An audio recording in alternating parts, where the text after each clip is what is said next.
jërëjëf ganu Prestige yi dikkati nañu di nuyu ñëpp ku si nekk si turam ak santam namoon nañ leen namoon naa leen tey nag amoon nañ benn gan bu mag a mag muy Ibrahima Hamidou Dème su ma waxee turam du ma ko présenté kenn ñëpp xam nañ ko tey moom mooy ganu Prestige dinañu waxtaan ak moom ci actualité nationale politique bi suñu amee jot dinañu dem ci sous-région bi wax lu fa xew ci dëkk yu mel ni Mali ak ay Burkina Faso Ibrahima Hamidou Dème maa ngi lay nuyu.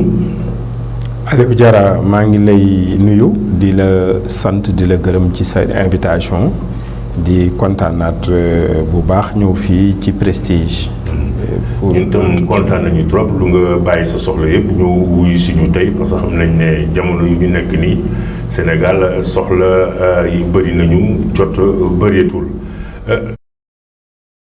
léegi jël nga fi ay décisions yu am solo benn bi génn nga magistrature ñaareel bi formé nga sa benn mouvement bu ñuy wax ensemble changeons le Sénégal dernièrement en mars su ma juumul créé nga sa parti politique éthique ensemble pour le travail l'intégrité et la citoyenneté ci diggante bi 2019 gis nañu nga bëggoon présenté wu tam ci présidentielle bi après circonstances yi def nga retiré sa candidature mais élection locale yi passé en janvier 2022 gis nañ ne yow ak sa mouvement participé nga si ak ay coalition mais loolu si laps de temps bi soo ko bëggoon tey def ko genre lu nga xamee ne expérience la lan nga siy jël.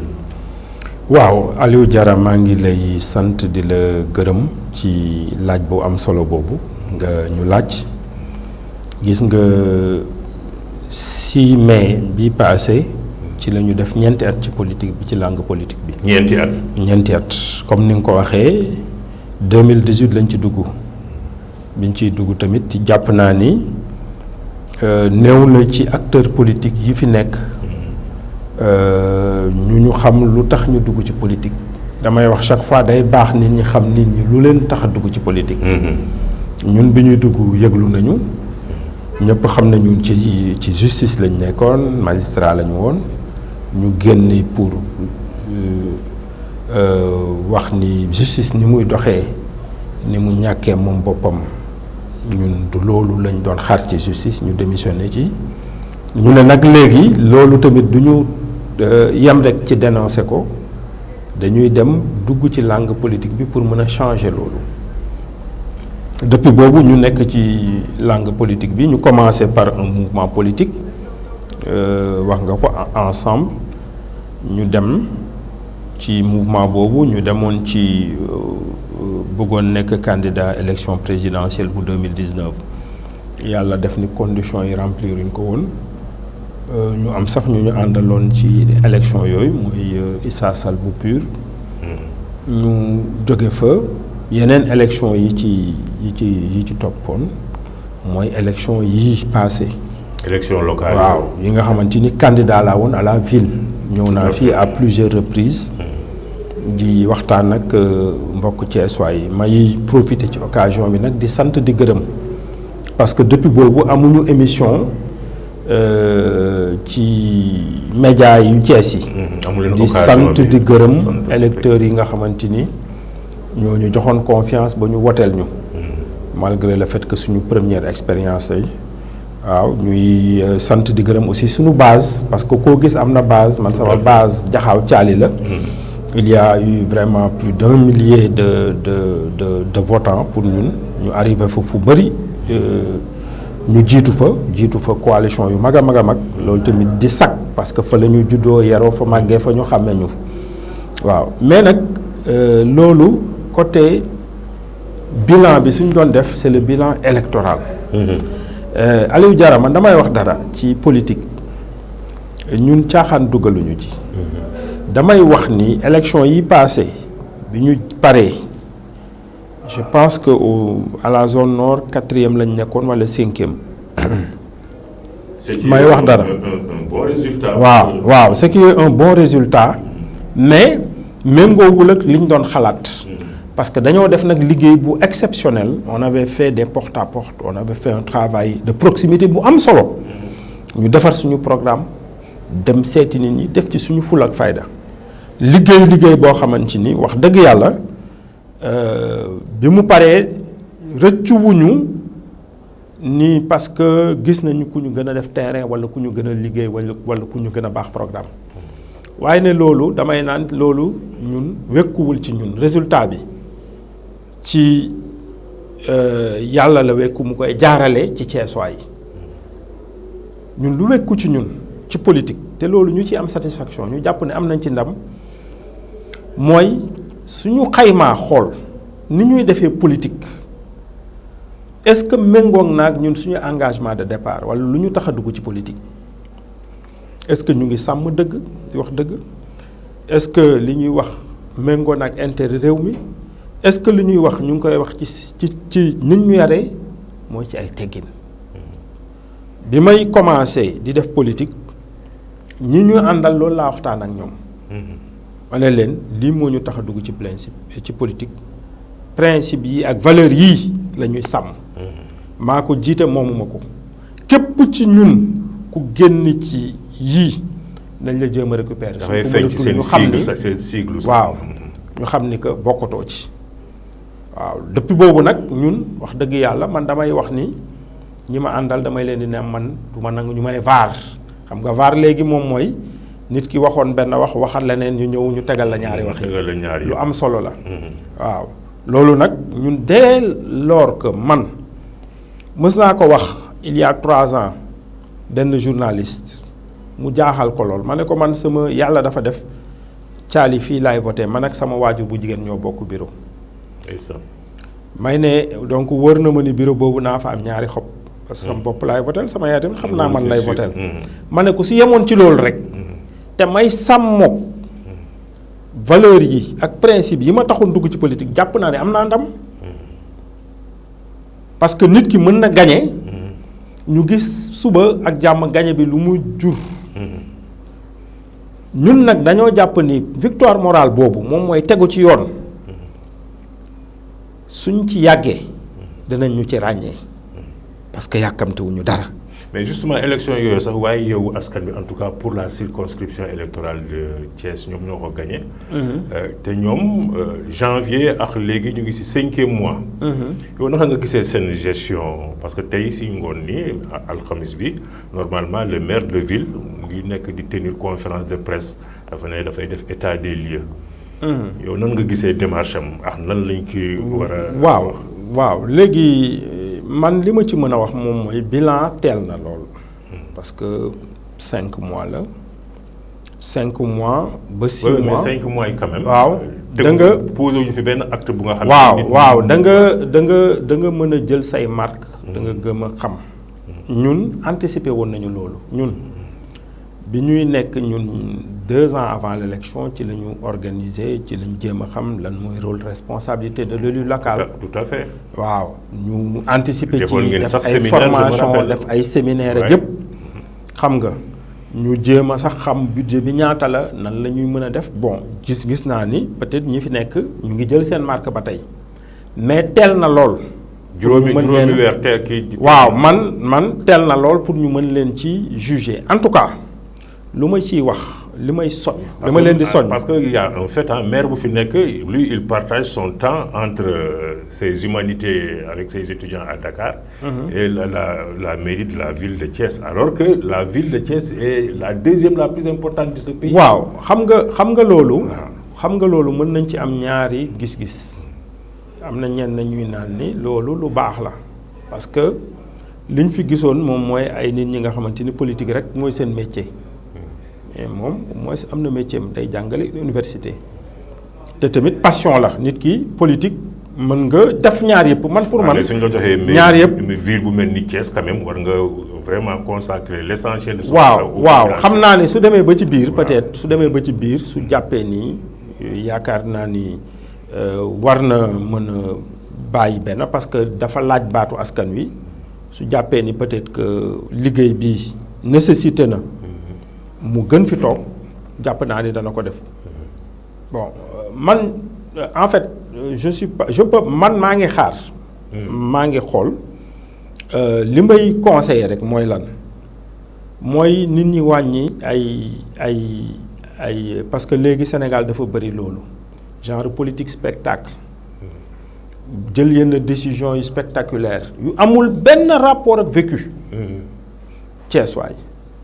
Ceesuwaay seen vécu dëggantaan lan la moom mooy ceesuwaay yi dañoo am ay besoins yoo xamante ni dañoo primaire yu ñu réglewul ay préoccupations yu ñu réglewul cet mi dem ak dikk bi nan la ñuy def marché bi nekk fii nii ba tey gisaguñu ci dara luñ ci def gisaguñu luñ ci yooyu moom mooy préoccupation nit ñi xam nga ay embouteillage yi xam nga maa ngi wax sànq ni moom mooy dem ak dikk bi tàmbali na fi waaw ak jeunes yi nga xamante ni ñu ngi fi toog amuñu liggéey ak mairie am na loo xamante ni war na ku mën a def état civil bi waaw ak yeneen sécurité bi parce que yooyu yëpp éclairage public ak sécurité ñoo ànd yooyu yëpp ñu ngi xaar di xool mesure yuñ ci war a def ñu appeler aussi seen attention ci le fait que nit ñi suñ leen fi tegee c'est parce que dafa amoon benn gestion bi fi nekkoon gënalul nit ñi. ñu teg leen en termes de dépense ci personnel. ñu jéem a def le maximum wàññi dépense de fonctionnement yi. privilégier yeneen dépense d'investissement yeeg yooyu parce que yooyu mën a am. parce que ñoom pour l'instant ay création poste rek la ñu fi def. waaw nga xam ne sax loi bi. prévoir ko. waaw loolu man am na li ma ci jàng ci ay mairie Thiès Nord ak yooyu loolu nag wax dëgg yàlla su amee c'est décevant parce que nit ñi yaakaaruñu woon loolu. rupture la ñuy wax ñun rupture mooy doxalin bi amoon nañu ñëw indi beneen doxalin. teg ko fële indi bu bees teg ko bu bees boo xamante ni dañ koy teg ci njub teg ko ci intérêt Thiès du mbirub intérêt parti nan laay xool ba jël sama gars yi parti yi nga xamante ni sonnoon nañ ci man déedéet politique suñu bëggee rupture vertueuse mooy changement boo xamante ni dafay indi dëggantaan bonheuru population yi yu bëri yenn réflexe partisan yeeg yooyu dañ koy bàyyi. waaw donc ñu ngi à 5 mois nit ñi ngi xaar parce que gisaguñu dëggantaan nag wax dëgg yàlla rupture yi mën nañ ne teel na ñu ngi xaar on espère que. véritablement non traditionnellement kay dañu ne muy gouvernement muy autorité bu bees wala kii soo defee ñetti weer defoo dara yow naroo def lu am. waaw ñu ngi xaar ñun daal ñu ngi xaar am nañu ay conseillers ñoom ñu ngi toog di saytu ñu ngi man. bi ñu ñëwee mais est-ce que loolu moo tax parce que affaire la tâche ne semble pas parce que ñoom lu ñu xalaatoon ak lu ñuy fekk tere foog naa dafa wute daal parce que am na ay maires yu nga xam ne ils ont commencé à faire défection. waaw xam nga moo tax wala ce n'est pas lié. moo tax gis nga Aliou Diarra gis nga nit ñi dañ leen di war a wax dëgg. population yi. waaw man damay wax bu ñu leen wax lu leen neex nañ leen wax dëgg. ñëw rek ne yëpp day changer radicalement. wala danañu ñun ci diir bu ndaw ngir bugg a toog rek. ci diir bu ndaw naa def lii. ñun gis nga ñun bi ñuy defar suñu programme taxaw nañu fii lañ ñëw. taxaw wax ak nit ñi ñun fukki poñ la ñu wax priorité. te ñun wax nañu ni dañoo ne suñu programme c'est réalisable. benn moment bi ma koy defar am na ku ma naan ni benn journaliste boo ko xool non ça ne fait pas rêver. ma ne non man li may wax li may dig nit ñi lu mën a nekk lay nekk. lañ leen di dig duñ leen dig loo xamante ni dafay tax ñu votel ñu te suba ak jàmm ñun xam nañu duñ ko mën a def loolu tamit ci li war a changer ci Sénégal la war a bokk. waaw maa ngi doon wax sama benn xarit keroog ma ne gis nga ñun 2000 lu gënoon tax ñu votel Ablaye Wade man benn affaire boo xamante ni depuis may nekk xale dama ko dégg. parce que dañ ma doon naan ni Ablaye Wade su nekkee président kilo ceeb bi dana ko def fukk ak ñaar 60 francs boobu du ma ko fàtte. c'est vers les années 85 j'étais encore jeune. j'ai grandi dans un quartier défavorisé. bu ma doon gis ay nit ñun suñu kër amoon na boutique. gis nit ñi di ñëw di leb am problème pour am ceeb am yooyu su ma déggoon ni kii day ñëw wàññi ceeb bi def ko fukk ak ñaar donc loolu ci rêve yooyu la bokk. loolu mooy démagogie rek. waaw loolooy démagogie nit ñi nag nañ leen wax lu mën a nekk. waaw parce que nga def démagogie pour jot. soo jotee suba ak jàmm doo def changement yi war jàpp naa ni loolu moom mooy victoire politique mais défaite morale la. ñun nag dañoo jàpp pour ma continuer ci li ma doon wax. dañoo jàpp ni victoire morale boobu sooy wax nit ñi dëgg wax loo mën. waaw di am constance ak cohérence su yàggee nit ñi danañ la ràññee pënd bi nag parfois nag day am pënd bu wuri nit ñi bon voilà nit ñi du ñu mën a gis du ñu am visibilité mais su lépp neewee tekk je pense que dinañ xam ku ne mooy kan nit ñi xam ñi leen di wax dëgg ak ñi nga xamante ni dañ leen di wax loo xamante ni mënuñu ko am na nit aussi reproche yu ñu leen di def. ne vous communiquez pas suffisamment wala vous le faites de façon sporadique nga xam ne soo leen ko defee tey yow par exemple suñu la déggee tey balaa ñu lay déggaat mun na kii. c'est pas du nekk communication soutenue entre vous et les populations bien entre vous et vos militants. waaw xam nga nag gis nga Aliou Diarra dafa am dara loo xamante ni man damay naan cër boo xamante ni ñun du suñu cër loolu yàlla la. parce que loo gis rek ñun ñu ngi ciy def suñu kéemtalaay kàttan communication aussi peut-être y a des gens qui disent trop de communication tout la communication ñun saa yi ñu amee dara lu ñu soxal suñu woowee danañ ñëw wax ci lu ñu xalaat waaw ñu ngi jéem a utiliser aussi les réseaux sociaux suñuy page Facebook pour wax ci c'est vrai que wax ngeen dëgg man duma genre boo xamante ni damay wax lu bari waaw loolu aussi nit ku ne ak nature am ak aussi ni nga bëggee defee politique. waaw parce que nit ñi bëri bi sax généralement xam nga comme homme politique suñu nee wax bu bëri sax parce que day am lu bëri luy xew ci dëkk bi par exemple duñ la si dégg. doo si jël position te homme politique loolu mooy rôle premier surtout sax xew ci dëkk bi. war nañu xam moom lan mooy position si mbir moomu. loolu war nañ ko xam. waaw ñun nag bëriwul. ay yii am te ñun duñ ci wax ci suñu page Facebook. parce que aussi mënuma ñëw naan journaliste bi invité ma wax yaa ngi gis. ah si mën nga ñëw ne ma Aliou Diarra par exemple dama bëgg a prononcer aussi telle ou telle chose. waaw mais xam nga loolu yëpp aussi nature. waaw mais nature nit. non war ngeen ko xam aussi que ñun loolu mooy suñu liggéey. waaw yow soo ma wooyee ne man dama bëgg a wax lii. amatuma benn excuse. foog ma dem. dëgg la waaw donc ñun beneen yoon. waaw voilà Thiès waay danañ xam ni. su amee dara loo xamante ni soxal na. Thiès soxal na kii. waaw bu ma gêné wu pour woo Aliou Diarra ne ko. gis nga loolu day bokk si luy dundal Thiès. yow ngay gën di jël ay position su nga xam ne. dafa concerner en premier ta ville ou ta région. non ñun gis nga région yëpp am ay hommes politiques. waaw ñun le fait que Thiès am ay médias locaux ñun loolu dañ ci wax dëgg yàlla dañ ciy félicité wu. parce que jàpp nañu ne loolu aussi parce que fii média bi nekk rek kenn mësul woon yaakaar il y a 10 ans 20 ans derrière que dana am sax kër bu fi samp ba ay média ñëw di fi nekk loolu tamit avancé la te ñun aussi war nañu am benn partenariat gis nga élection yi passe sax amoon nañ partenariat ak yéen. tout à fait que ñuy ñëw ñuy mën a wax. loo xamante ni njëriñ na Thiès waay. waaw loolu moom incha allah danañ ci taxaw mais fi may jeexal rek foofu moom mooy jàpp nañ ni gis nga victoire morale boobu suñ ci persister dëggantaan dana am le prolongement d'une victoire politique. waaw parce que benn moment nit ñi danañ ràññee dëggantaan fan la dëgg bi ak safaan bi nekk. waaw monsieur Ibrahima Amadou Deme léegi ñu dugg ci wàllu législative yi nga xam ne ñu ngi leen di waajal. te ñu war a am le 31 juillet prochain yéen gis nañ ne bokk nga ci benn coalition bu ñuy wax Aar Sénégal. déposé ngeen seen liste yi sax xam naa bëggoon nañu xam yow ci liste yooyu ci départemental bi nga nekk wala ci législative bi wax yéen naka ngeen def ba mun a former coalition bu ndey noonu en un laps de temps. parce que c'est pas donné à tout le monde quand même d'avoir une coalition de qualité. nga xam ne ñu koy incarner tey. ñu ràññee lay ci. bien sûr politique de façon propre au Sénégal. bien sûr waaw en tout cas li may wax di reconnaître aussi yombul woon yombul woon coalition bi tëbuñu tëb rek def ko njëkk nañ waxtaan mu am ay jafe-jafe loolu tamit dañ koy reconnaître parce que xam nga Sénégal dañoo nekk ci réew moo xamante ni ñëppay bëgg jiite amoon na problème tête de liste ñu dajawaat. ba naka ngeen ko résoudre loolu. bi ñu ko résoudre dafa simple.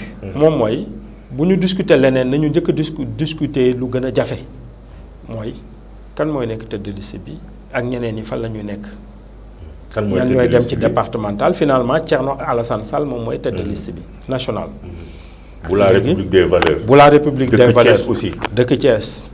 waaw ñun lu ñu mën a wax mooy ñun deuxième ci liste bi ñun ci suñu parti la nekk jigéen la. parce que man dama jël décision dem ci nekk tête de liste départementale bu Thiès.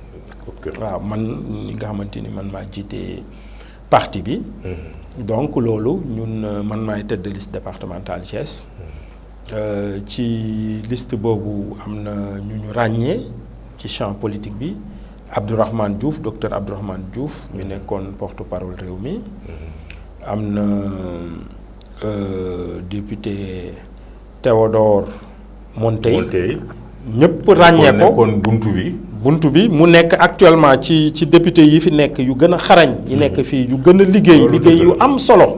loolu tamit nit ñi war nañ ko xam. liggéey bu am solo la liggéey. moom tamit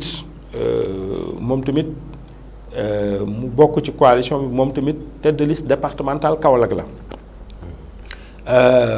Marème Soda Ndiaye muy actuel député ku gën a nekk xale ku gën a nekk ndaw ca at plutôt ci actuelle législature bi. moom moo nekkoon ci parti actuel ministre affaires étrangères. waaw moom ñëw na ci suñu coalition. Thierno Bocoum ñëpp xamoon ko fi xam ko fi moom tamit ci coalition bi la bokk. Cheikh Oumar Sy mi nekk un grand acteur de la société civile. mëne woon fii combat bu mag ci littoral bi. jiite woon combat bi sur l'autoroute à péage. moom tamit ci coalition boobu la bokk. moom nekkoon na ci mouvement wala parti Seydi Mansour Sy Djamil. waaw non moom dafa nekkoon député aussi. waaw parce que gis nga ci coalition boobu. actuel ci législature bi am na ñaari député yu ci nekk. ci législature bi ko précédé amoon na ñaar. kii di Thierno Bocoum ak Cheikh Oumar Sy. te ñoom ñëpp xàmmee nañu ràññee nañu. seen taxawaay bi ñu nekkee député. kii di Abdourahmane Diouf tamit ñëpp xàmmee nañu ràññeem moom nekkoon na fi directeur SDE te li ko fa tax a jógee wax na ci wax ndox mi. qualité ndox mi mu ñu teg ci semaine ñu jëlee ko fi. Thierno Alassane Sall ñëpp xam nañu ni moom nekkoon na fi ministre énergie. ñu nar ko signaloo benn contrat bu mu ne intérêt Sénégal nekk ci looloo tax moom mu tekk ndombol tànkam. donc ñi fa nekk ñëpp am na li ñu leen xamee. waaw donc ràññee nañu leen ci au moins bëgg Sénégal te kenn mësuñu ko taqal ci dara loolu tamit lu am solo la. parce que ñun bi ñuy def suñu coalition dañuy am na li ñuy wax anglais yi suñuy recruter ci seen entreprise am na lu ñuy wax due diligence en français due diligence. mooy le minimum de contrôle bi ñu war a def. nit ki ñu xool ci jaar-jaaram est-ce que amul lu gàkkal loolu tamit parce que am na ñenn ñoo xamante ni bëggoon nañ ñëw mais dañ leen tëjal suñu bunt. parce que dañoo ne mbir yi ñii ànd pour changer war na am jub ak maandu bu nekk ci ñoom ba li ñu bëgg li ñu mën ko def. waaw donc loolu ñu ngi ci donc c'est un bon groupe donc ñu ngi. yéen vous avez fait le maillage du territoire wala dafa am ay zones yu nga xamee ne foofu ngeen nekk wala ci Sénégal. non Sénégal pratiquement mënuñu jeexal département yëpp xam pratiquement su dul benn bokk yaakaar. amul fii yeneen parti yi. ku présence ci département yëpp mais ñun nous sommes présents dans toutes les régions au moins. waaw présent nañu ci au moins 36 départements. mais ngeen déposé ngeen seen liste amul benn problème. waaw xam nga loolu gis nga. Aliou Diarra yooyu kenn déggu leen si. waaw parrainage bi moom parrainage bi c'est que loolu yëpp dañ ko préparé avec beaucoup de sérieux beaucoup de sérieux te loolu aussi ñu ngi ci remercier aussi état-major République des valeurs ñu liggéey ak ñun avec beaucoup de sérieux parrainage bi parce que man def naa parrainage 2019 Thierno Alassane Sall def na ko Thierno Bocoum aussi defoon na ko mais on a tiré les leçons de ce parrainage jéem ko teel a def ko avec beaucoup de sérieux ñu boole nag aussi amoon ngeen ci acquis aussi quoi amoon nañ ci acquis ñu boole ko def contrôle yu am solo bala ñu ko déposé moo tax bi ñu ko déposé wóoroon nañu ni c'était du béton léegi loolu même bi ñu confectionné liste yi aussi jàpp nañu ni ñun direction générale des élections nee nañu ni amul benn parti bu respecté délai bi mais ñun respecté nañu délai bi xam naa dañoo jum parce que gis nga xam nga dañoo defoon tirage au sort pour le dépôt des listes ñi ñu njëkkoon ñi nekkoon ci tête de liste bi yëpp ba 15 premiers kenn ñëwu ci le premier jour ñun le deuxième jour bi la ñu prévoiroon heure bi ñu prévoiroon ñu ngi fa woon mais dafa amoon ñeneen ñi nga xamante ni ñooñu jiitu woon ñooñu ils ont mis beaucoup de temps pour déposer moo tax jour boobu ñun dem nañu bàyyi 23 heures pour mën a déposer alors qu'à 11h30 heure bi ñu joxoon déjà ñu ngi fa woon mais ma profité ci gis nga man Aliou Diarra élection territoriale yi passé ñoo doon sama première expérience. Tout à fait. ñun man candidat à la ville maa doon superviser donc confection liste ville bi li ma ci mën a wax ñaar la benn bi mooy on se rend compte qu'il y a beaucoup de formalisme am na loo xamante ni jaru ko dafa bëri formalisme war nañ ko mën a xoolaat suba ak jàmm gën a simplifier mbir yi. yu mel naka noonu waaw par exemple. candidat bu ne ñu ne la da nga war a def benn da ngay am sa dossier bopp sa déclaration de candidature nga signé ko nga def ci casier judiciaire bii yoon sax élection municipale yi dindi nañu casier judiciaire bi. waaw ñu ne léegi dañu xaar ba élu moo tax dagguma la mais élection locale ba ñu dindee garu on a vu des délinquants yu nga xam ne kii nañ leen si ay mairie comme ay Guédiawaye. mu ngoog est-ce que loolu mu ngoog loolu je pense que. en fait war nañu mën a respecter légalité bi ba wàññi formalisme bi je pense suñu wàññee formalisme bi leneen li nag ñun la acteurs politiques yi gis nga ñun en ville on a été la première organisation à avoir déposé nos listes parce que 2 jours avant def nañ ko di contrôler ba dernier jour bi ñun à 19h on était sur place mais il paraît que ku nekk deuxième déposé li si 23h30 la ñu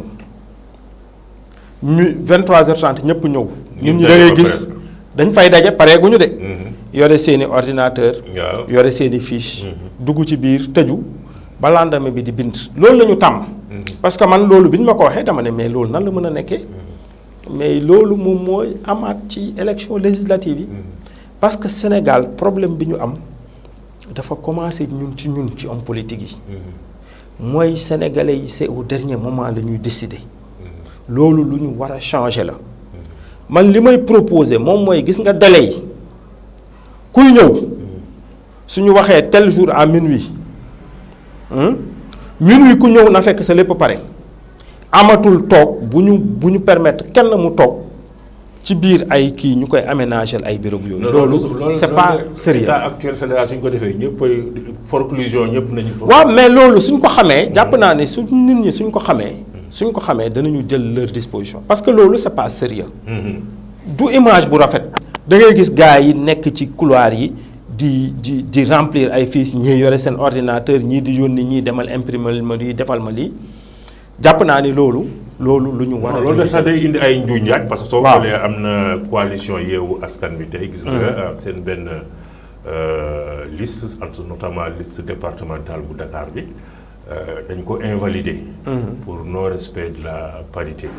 du ma dugg ci détail te bëgg aussi nga dugg ci détail yi seen naka la demee ak yooyu mais dama bëgg comme vous êtes un homme de droit nga wax ma droit lan la wax ci loolu surtout ci élection yi. non xam nga droit moom li mu wax li man li may jaaxal mooy xam nga mandataire ki ñu koy def dafa war a xam un minimum le droit électoral même su xamul droit mu xam droit électoral parce que xam nga ñun dafa am kenn ku nekk ci ñun Théodore Montey moom mooy directeur de campagne moom ay mbiru mathématique yooyu la mais nit ñi gis nañ assemblée nationale ak feneen man mii sax yaakaaroon naa ni jàng na droit pourtant jàngul droit.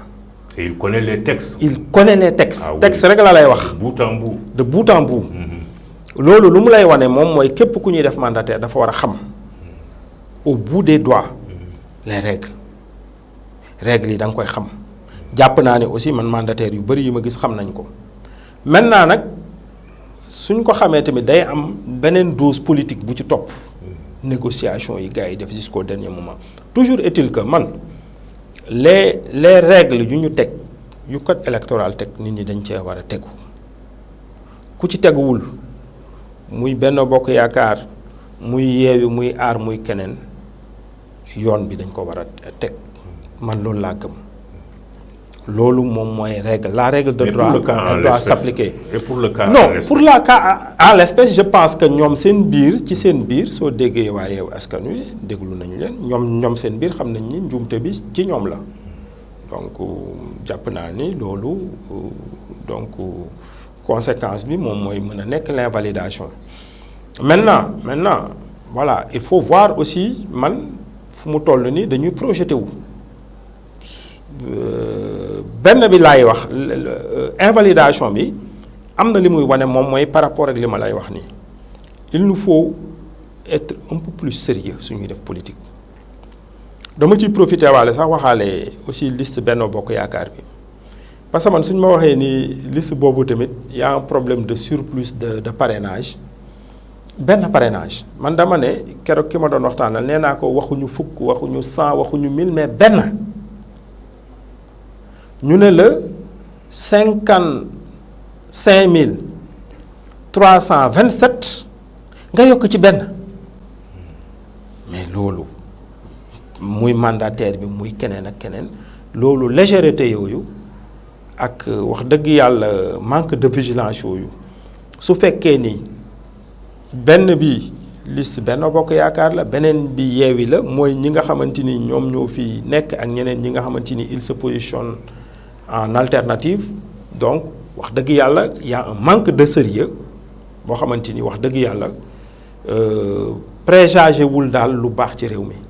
waaw ñun acteurs politiques yi war nañu wane ñun sérieux parce que élection yi li muy wane ak wax yi nga ciy gis sax manque de sérieux la waaw loolu nag war nañ ci bàyyi xel bu baax a baax a baax xam ne lépp lu ñu mën a def rek dañ ko war a teg ci rigueur teg ko ci yoon teg ko ci rigueur. mais loolu ngeen koy pourquoi yooyu su amee yéen nga xam ne vous êtes les leaders politiques on vous entend pas beaucoup sur ces questions là su amee ni débat bi su posé woo nii suñu leen laajul nii directement doo leen jël seen propre initiative. non xam nga loolu du seen problème. ñun concerné wuñu directement. Oui. mais concerné na. jeu politique bi parce que man li ma ci mën a wax rek mooy li muy image bi muy joxe ci acteur politique bi parce que surtout ñu nekk ci opposition nañu gën a bàyyi xel ci loolu ñun ñu fi nekk dañoo jàpp ni ñii dañoo lajj ñii mënuñu ñun ñooy ñëw proposer Sénégalais yi ne ñun suñu ñëwee ñun danañ def lu gën ñii donc loolu war na feeñ ci ñun suñu doxalin war na feeñ ci ñun ni ñuy defee war na feeñ ci ñun ni ñuy gouverner xam nga parce que gouvernance locale bi li ñu doon wax léegi loolu yëpp daf ci war a feeñ rigueur boobu loolu laay wax léegi nag man fi may waxtaan mooy Dakar fu mu toll nii capitale la je pense que erreur boobu waroon nañ ko def fenn fu dul Dakar parce que Dakar il faut que ñun jàpp nañu ni opposition bi war na ko gagner maintenant su Yewwi nekkul Dakar. mais avec ce qui vient de se passer opposition amatu fa benn chance. waaw mais taxawal non pourtant am nañu fa chance parce que su Yewwi su fa nekkul il faudrait que ñu toog xaalaat parce que ñun léegi ñun ñooy coalition opposition bu gën a représentatif. bu gën a représentatif.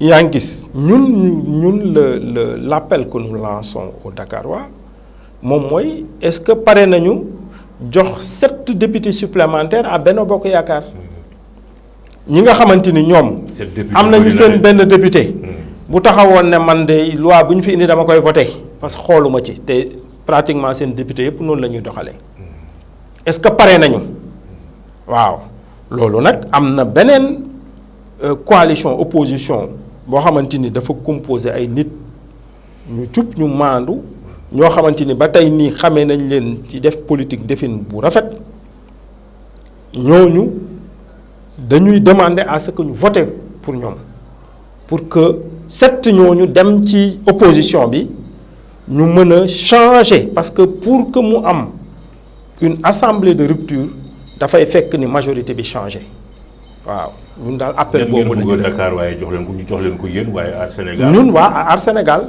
exactement waa Aar Sénégal suñu gagné Dakar gagné Thiès ñu ngi ci combat Thiès bi gagné Kaolack gagné aussi yeneen département je pense que nous sommes bien placés pour être la première force de l'opposition. C'est vrai que liste officielle yi génn gu ñu mais yéen seen stratégie de campagne confectionné ngeen ko defar ngeen ko arrêté ngeen si parce que quoi incha allah mardi le 24 danañu def le lancement le 24 courant bii mooy d'une semaine dans 5 jours danañ def le lancement de notre coalition su ñu def lancement coalition bi Dakar nag lañ koy defee. D'accord.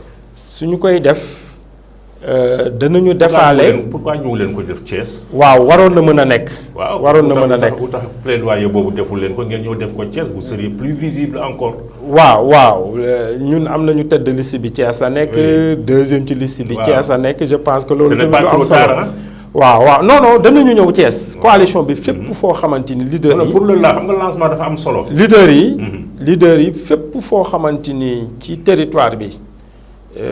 danañ fa parce que du Dakar du Thiès kese danañ dem Kaolack danañ dem Fouta danañ dem Ziguinchor rek lépp fi ma bëggoon jeexal lancement bi dañ ci profiter pour présenter waale lu ñuy tuddee notre contrat de législature waaw contrat de législature mooy ñun li ñu tax a bëgg nekk député lii la liggéey bii lañ fa fas yéene def waaw ñu fasante kóllëre boobu ak sénégalais yi wax leen ni lii la ñu fas yéene def léegi nag.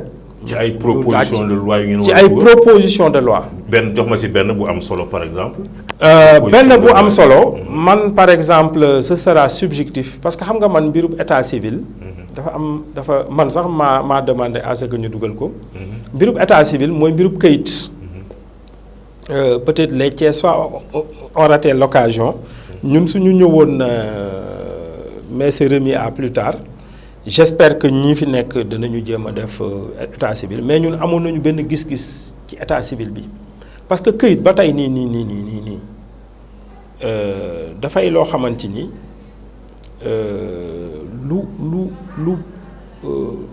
lu xaw a terre à terre la.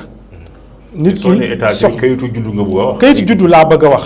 xam nga état civil kayitu juddu la kayitu mariage ak kayit décès. voilà mais kayitu juddu nga bëgg a wax. kayit juddu surtout. parce que fii ba léegi da nga fiy gis ñu fi juddu du ñu am kayit.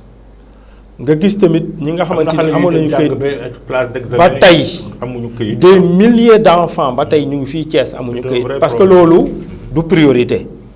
mais jàpp naa ni loolu war nañ ko def priorité. pour que incha allahu rabbi. ñu mën a régler question boobu parce que question bu xaw a terre à terre la mais bu am solo.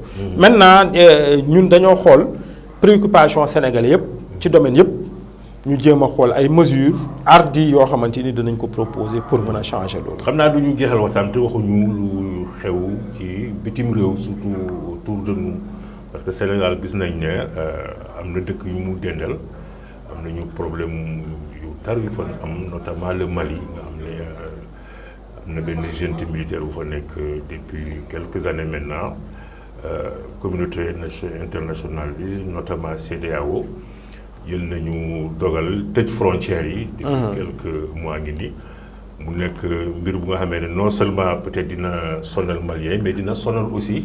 Sénégalais yi yéen ñi acteurs politiques yi ma leen di laaj yéen lan ngeen siy dox yéen seen wàllu bopp pour loolu mun a faju rapidement parce que mënul continuer nii waaw xam nga dafay am yenn questions yi man par exemple il y a des questions sur la diplomatie damay jàppee ni en tant que républicain question yooyu mën naa ci am benn point de vue interne mais du ma ko fësal parce que bugguma muy jiyoo point de vue diplomatique suñu réew parce que ñun war nañ jàppante ba suñuy génn Sénégal ñu nekk benn baat waaw mu am benn solidarité te sur cette question jàpp naa ne sincèrement Sénégal li ma ci def man am na lu ci bëri lu ma ci ànd parce que gis nga nañu waxante dëgg man loolu laay wax il est bon ton léegi nit ñi taxaw wax ay discours révolutionnaire dañu changer ak yooyu mais coup d'état du solution biñ ko fi defee Guinée ci ñu njëkk a taxaw ne lii du solution ci laa bokk tant que changement démocratique mën na am peut-être la démocratie c'est la moins mauvaise des régimes c'est le moins mauvais des régimes xam nga léegi nag li xew Mali lan la d'abord nañ ko wax en peu de mots moom mooy toog nañu ba gis nañu benn gouvernance bu doyoon waar bu am te loolu population bi avec l'imam Dicko ñoo ko xeex ba mu sotti militaires yi ñëw jël. ah ils ont ramassé le pouvoir. ils ont ramassé le pouvoir. te lépp lu ñu doon reprocher gouvernement boobu parce que militaires yi dans beaucoup de pays africains ci système corrompu bi la ñu bokk. ils ont ramassé ñu ñëw def benn transition def ko ñaari at ak genn walla ñëw laajaat transition 5 ans loolu mënul nekk loolu mandat la réew ñi fay nekk dañ leen war a tànn dañoo choisir démocratie. la situation exceptionnelle du Mali qui est en but avec. gis nga situation boobu xam nga suñu président bi muy toog mu ngi toog di bëgg wax waxu 3e mandat li muy taxaw di wax non ñaari mandat doyul du mës a doy. mbiri liggéey du mës a jeex da ngay def loo mën ñeneen ñëw transition dafa am fu mu war a mën a yem militaires yi dañoo war a bàyyi ak civil yi parce que ñoom ñu ngi toog mais biñ ko defee ba pare gis nga Burkina Faso amoon nañu président bu baax pourtant Roch Marc Kaboré dara rek la nit ñi lañ doon wax moom mooy problème attentat yi ni ko territoire bi maîtriser bu koog yooyu mais bi jënt bi mu fi ñëwee mais fan yee passé ay plus de 100 personnes la ñu rey nit ñi gis nañu ni ñoom liñ doon wax dañ koy saafara mënuñu ko saafara yéen a gis donc yooyu yëpp ay populisme la gis nga Afrique su bëggee dem temps yi am na benn genre courant boo xamante ni dafa indi benn populisme ci militaires yi ci fépp mbiri du loolu souveraineté nag nañu am ñun suñu full ak fayda bopp bañ tubaab yi nekk seen réew di ñu gouverner wala français yi di ñu gouverner loolu nañu am full ak fayda bi mais nag tëb na ñun dañuy couper mbir yi jóge ci français yi dem ci Russie loolu du solution nañu gën a renforcer Union africaine teg lépp ci démocratie teg mbir mi ci solidarité te xeex ñaar ñi nga xamante ni ñoom ñooy problème Afrique corruption la quand nos élites continueront à être corrompues dara du fi sotti muy militaire muy lépp leneen li mooy problème indépendance justice ñaar yooyu suñ ko amee muy socle yi leneen lépp day ñëw tegu ci ñu inspiré wu ci système yiy dox Aliou Diarra yow mi nekk spécialiste ay question affaires étrangères yi mais xam nga ni Cap-Vert par exemple il y a quelques années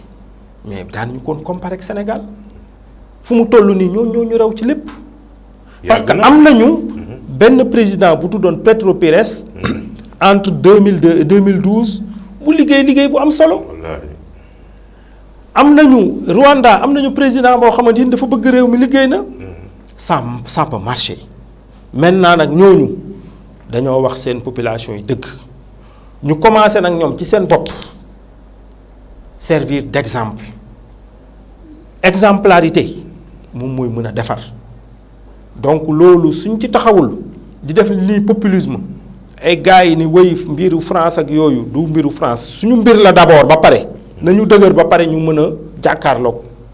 mais yow mën nga mën a plaidoyer boobu la yow vous êtes un homme de droit. nga xam ne peut-être que yow tey am nga légitimité bu nga xam ne mën nga toog fu nekk animer ay conférence ak yooyu. man de nit ñi li ma leen di wax moom mooy dëgg nañu wax nit ñi dëgg wax leen di mën a nekk. wax leen ni jafe-jafe yi mu ngi fii ci biir. jafe-jafe yi mu ngi suñu élite yi mu ngi ci population yi tamit. ñun jafe-jafe yi mu ngi ci élite yi mu ngi ci population yi. population yi nag élite yee leen yàq. dem ba yàq jikko yi nga gis nit ñi ñu leen di jënd ci ay élections yi loolu yëpp a war a jeex. loolu nag suy jeex dañuy toog ñu xool population yi si lu ñu bëgg dëggantaan. est-ce que changement la ñu bëgg. wala est-ce que dañoo bëgg rek gis ay nit ñu leen di nax. waaw loolu tamit dañ cee war a waxtaan. balaa ñuy jeexal bëggoon naa xam sa xalaat lii dal suñu international football bi. Idrissa Gana Gueye. waaw mais loolu dafay dox rek ci paradoxe tubaab yi gis nga fu mu toll nii ñoom polygamie question polygamie par exemple ñoom dañuy naan du seen valeur. ñun mën nañ leen ko nangul. parce que man mënuma ñëw indi di leen imposer polygamie ñi fa nekk français mënuñu imposer ni man ñaari jabar laa am peut-être da nga koy nëbb wala nga yore kenn ki fii mais am na loo xamante ni mbiru homosexualité du suñu valeur. tout à fait dañu ko war a ñun tamit nangul. te gis nga damay jàngale ak yelleef droit de l'homme lu jiitu ci droit de l'homme mooy nit ki ànd ak sagoom ñu bàyyeel ak sa liberté. ak sa liberté de conscience liberté de conscience mooy sa gëm-gëm man ñoom choisir nañu ni ñoom dañoo bëgg ñoom ay góor ak góor sëy ay jigéen ak jigéen sëy loolu ñun du suñu valeur du suñu jikko du suñu aada ñun leneen la ku ne nag fépp fu mu dem moom ay jikkoom ak ay aadam lay yóbbaale. Gana Gueye li mu def li ñu ngi ko ci félicité parce que courage la. parce que xam nga tubaab yi lu ñu bëgg ñoom yenn seen jikko yi ñu ñëw ñun ñu forcé ñu ko. ñun nag nañu dëgër. ñu gis jàppante gis nga loolu nag day tax ma profité. xam nga man bi ñu waxee fii ànd sàmm jikko yi bi ñu yëkkatee problème homosexualité bi dama ci wax dara loo xamante ni dama koy répété dama leen ne attention ñun Sénégal amuñu problème homosexualité dëggantaan. ça veut dire fii doo gis ku fii kilifa kan moo fi ñeme ne man homosexuel la wala man homosexuel yi laay jàppale ngay homme politique ngay kii religieux wala ngay sportif ngay leneen suñ la ko tuumalee sax même soo ko nekkee da nga koy weddi parce que xam nga ni lii nit ñi duñ ko nangu. maintenant loolu su amee ñun ñu d'accord mu am unanimité sur cette question que Sénégalais yi bëgguñu ko ñun bu ñu diviser le pays. parce que gis nga risque bi mu ngi ci biti ñu koy bëgg a forcer di ko jaarale ci ONG ak yooyu.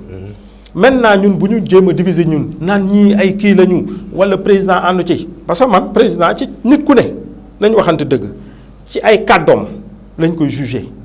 ñëw na fi taxaw Obama taxaw mu ne fii ñun duñu ànduñoo kii loolu bokkul. premier ministre Canada bi ñëw ñun nañ ko jàppee loolu ne ni président moom àndul. ñu jàppalante ñu ne nag ñun léegi président yow puisque àndaloog yooyu ñun ñi ànduñoo ko loolu mais nan la ñuy def jàppante pour que ñu defar ay loi ONG bu fi ñëw di indi yooyu tappale yooyu ñu dàqale ci biti. loolu mais ñun suñuy wane ni ñun suñu biir non wóolante wuñu kii nii la ak nele te kenn taxawul assumer ko wane ko loolu jàpp naa dañuy diviser suñu biir te suñu diviser wu ci suñu biir danañu neex infiltrer. loolu daal moom mooy nekkoon plaidoyer. vraiment waxtaan bi am na solo tu as vu le temps moi j'ai même pas vu le temps passer. waaw mais c'est malheureusement lu ñu joxoon ci waxtu passé nañ ko sax. de 10 minutes. en tout cas maa ngi lay gërëm bu baax. maa ngi lay Ibrahima Dème ci lu nga ñëw wuyu ci ganu Prestige tey yaakaar naa ne aussi waxtaan bi nit yi nañ ci jël lu am solo comme. nu ngi koy wax ay vertu lu ngeen bëgg nit yu mel indi fi ger ak yooyu. parce que élection yu fi am yu bëri dañuy wax chaque fois ger moo tax ñii di kii parce que sénégalais yi aussi dañoo gaaw a doylu des fois. ñu projeté wu comme nu nga nekk di koy def nii nit yi suñu doon projeté wu rek yenn piège yu bëri nañ ko mun éviter en tout cas encore une fois maa ngi lay gërëm bu baax. mais c'est un plaisir partagé Aliou Diarra di kontaan naat bu baax ñëwaat fii ci Prestige di nuyu tout le personnel di nuyu aussi seen président di nuyu Thiès waay di leen wax ni seen doom candidat la pour nekk député pour dama choisir nag jiite liste départementale Thiès. waaw parce que li may kii rek mooy nit ñi suñuy voté nañu xool ñi ñuy votel nañu xool nit ñi nekk ci liste yi nañu xool waaw telle personne est-ce que mérité na nekk député wala est-ce que su demee assemblée nationale moom dana am taxawaay bu dëgër dana am dara lu ñu yokk waaw ñu bàyyi farparloo beeg yooyu suñu koy def rek parce que le vote utile dama koy wax chaque fois vote utile du votel ku mën a gagner na nga votel koo xamante ni dana am njëriñ suñuy votel utile ñoo xamante ni ñoo gën a jub ñoo gën a maandu ñu ci ñoom la ñu gën a am yaakaar naa ni danañu am des députés utiles danañu am des maires utiles danañu am des présidents utiles te loolu moom mooy mën a changer Sénégal. voilà di leen sant di leen gërëm El Hadji Ibrahima Deme di gërëm bu baax waaye régie di dox di daje dimanche prochain beneen ganu Prestige jërë ngeen jëf.